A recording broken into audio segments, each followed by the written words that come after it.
Mr. Speaker, the Prime Minister of the Republic of India. ये देश अपने प्रधानमंत्री से कितनी अग्नि परीक्षाएं लेगा सिर्फ इसलिए कि वो अपने आप को प्रधान सेवक कहता है। सारी दुनिया के लिए संसार के सबसे बड़े लोकतंत्र का वो प्रधानमंत्री है जो अपने देश को बदल रहा है। उसे संसार के अग्रणी राष्ट्रों की श्रेणी में लाकर खड़ा करने के लिए अथक निरंतर प्रयत्नशील है। लोग उसका गुणगान करते हुए नहीं थकते हैं। वो जहाँ भी जाता है लोग उसके सम्मान में सिर झुकाते हैं, उसकी बात सुनना चाहते हैं।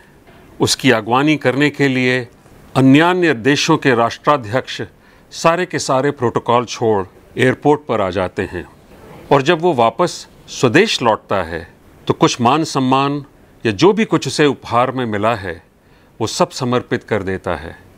अपने देशवासियों को, 130 करोड़ देवी देवताओं को वो कहते नहीं थकता कि वो उनका सेवक है। रात को 3 बजे लौटता है लंबी हवाई यात्रा के बाद और फिर सुबह 6 बजे तैयार रहता है काम पर चलने के लिए। 18 घंटे 20 घंटे काम करके जब वो घर लौटता है तो उस प्रधानमंत्री आवास में वो अकेला ही होता है। कोई उसके सामने एक प्लेट रख देता होगा, उसमें खिचड़ी परस देता होगा, जिसे खा के 1 गिलास पानी पी के वो अपनी कुछ घंटे की नींद लेने के लिए अपने बिस्तर पर लेट जाता होगा। सुबह के बारे में सोचते हुए, नई चुनौतियों का सामना करने के लिए, अपने विरोधियों के मनगढ़ंत झूठों का वार सहने के लिए, आतंकवाद से लड़ने के लिए, गालियों की लगातार बौछार झेलने के लिए।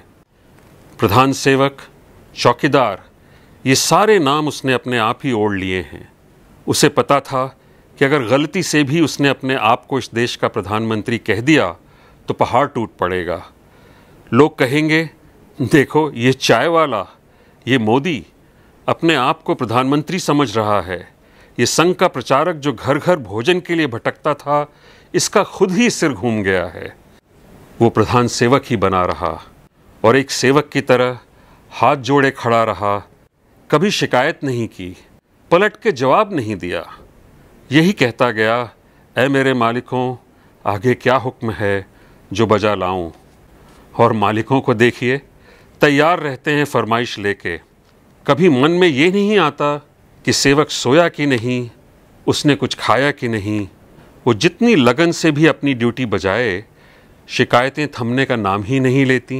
उल्टा इस देश के निठल्ले, ख़ानदानी बेईमान, लंपट, भ्रष्ट और राजनीति में अभी अभी जन्मे छिछोरे राजनीतिज्ञ भी कहते हैं कि चौकीदार चोर है। उनके भाड़े के टट्टू तालियां बजाते हैं और देश ये तमाशा देखता है। छुटभइये लफ्फाज चुन चुन के गालियों की इजाद करते हैं हमारे प्रधान सेवक के लिए। उनके अनाप शनाप वक्तव्यों का सिलसिला थमने का नाम ही नहीं लेता।